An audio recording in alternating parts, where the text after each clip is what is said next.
దేవస్థానం చూపిస్తాను. పూర్వకాలం దేవస్థానము సూపర్గా ఉంటుంది. హాయ్ ఫ్రెండ్స్, నేను మన అనుభవ. మా ఊరు కరెంట్పల్లి. మా ఊరు పక్కన ఉండే అడవులా ఒక దేవస్థానం ఉంది. ఆ దేవస్థానం పేరు శ్రీ ముడిబేశ్వర స్వామి అనేసి. ఆ దేవస్థానం పోయి ఉండే శిలంతా చూడండి. ఈ దేవస్థానం చూపిస్తాను. ఇప్పుడు ఎనక్కి అవంతా చూడండి. ఇది ఆకలి నుంచి ఉంది. రండి ఇంకా చూపిస్తే నేను ఎత్తుండేదంతాను. ఇదంతా చూడండి. ఈ పక్క అంతాను సూపర్గా ఉంది.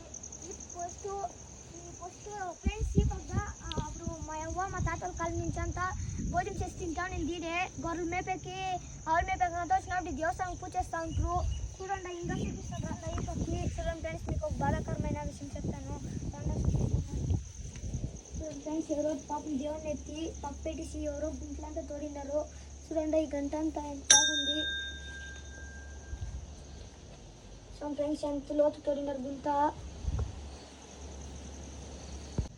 చూడండి ఫ్రెండ్స్, బస్సుని ఎవరైతే పప్పు పెట్టేసినారు.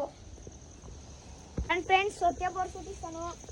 చూడండి ఇప్పుడు ఇట ఒత్తేపోరు ఇట నీళ్ళు పెట్టిస్తే ఆవులకి గొర్రెలకి అంతా బాగా యూస్ అవుతుందని పెట్టింటారు ఫ్రెండ్స్. పూర్వకాలం నుంచే ఉంది ఫ్రెండ్స్ ఈ గుడి. దీన్ని ఎవరో కనుకుండేదానికి అంతా పాడుపడిపోయింది. మనం ఒక స్టెప్కి ఎత్తాము. సపోర్ట్ చేయండి ఫ్రెండ్స్.